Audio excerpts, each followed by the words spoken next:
Hey everybody, I am here to do a back to school look. This is using inexpensive products.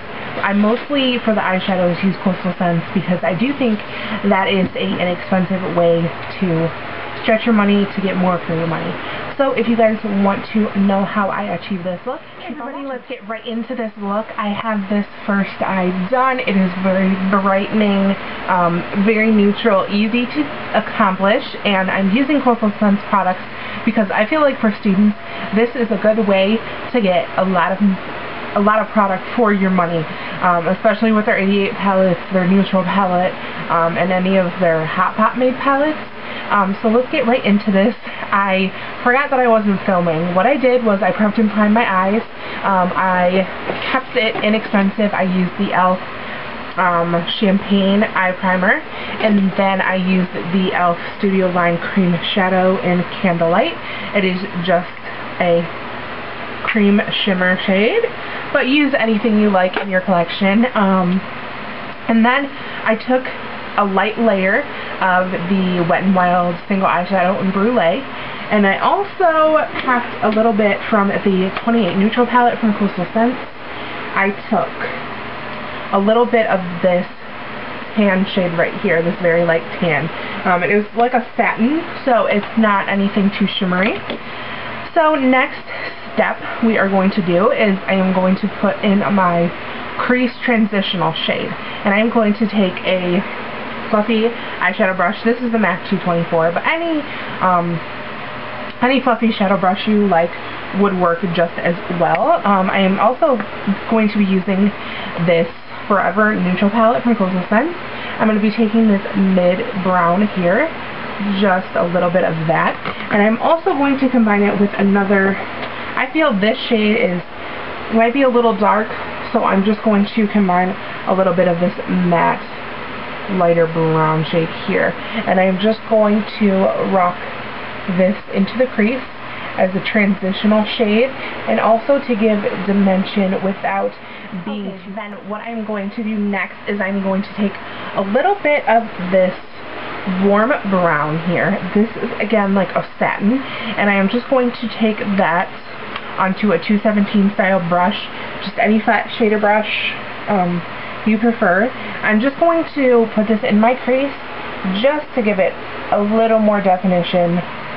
Nothing crazy.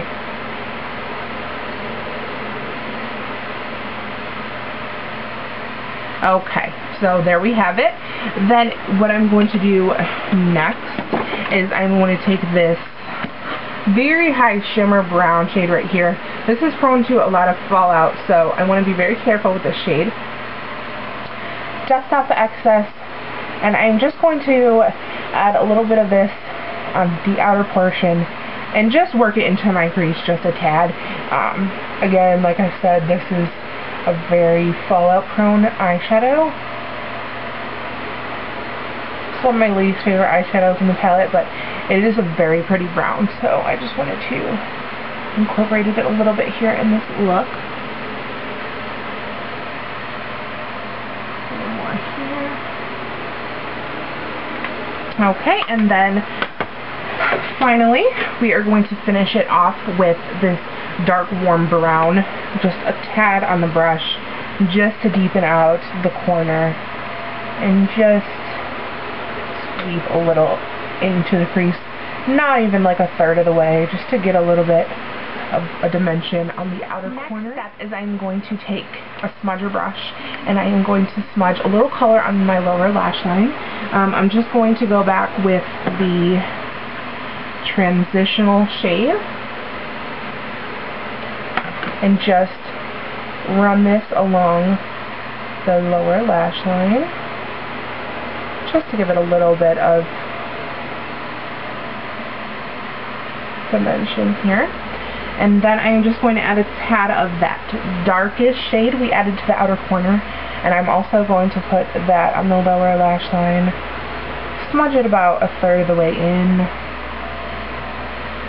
And to highlight my brow bone, I'm going to use that matte shade from Wet n Wild,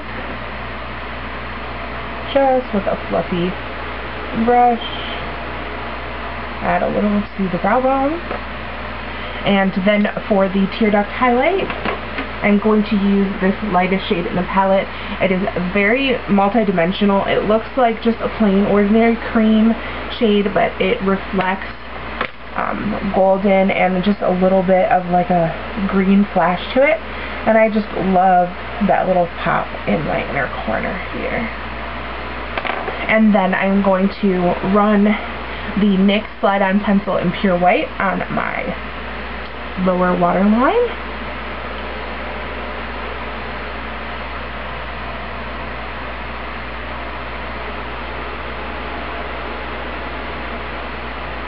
And just set that with a matte cream eyeshadow.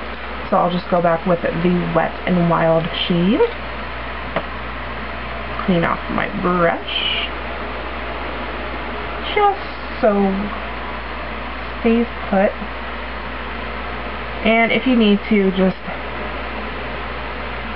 reapply some of that brown. I'm going to add my mascara, and I will be back to finish. From my foundation routine, I already have blush. I put on just like a coral shimmery blush, nothing too much, very natural. You can really take the lips any route. If you want something more bold, I suggest cheaper lip alternatives would be e.l.f., Wet n Wild, any drugstore lipsticks are wonderful. So you could use the new matte lip color from e.l.f.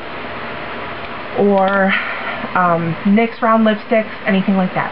What I'm going to do is I'm first going to use for myself is the Maybelline Color Sensational Lip Stain Marker and In the Buff.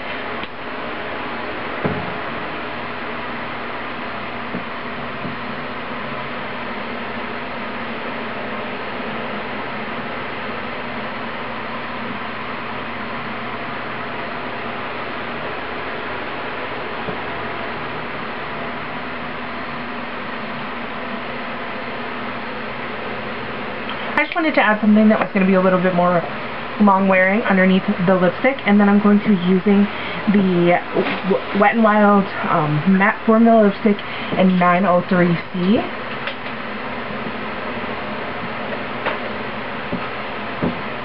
Just a pretty pinky nude, peachy shade, one of my favorites. And then to top it off, I'm going to use e.l.f.'s Hyper Shine Lip Gloss in Bubblegum. Just a baby pink.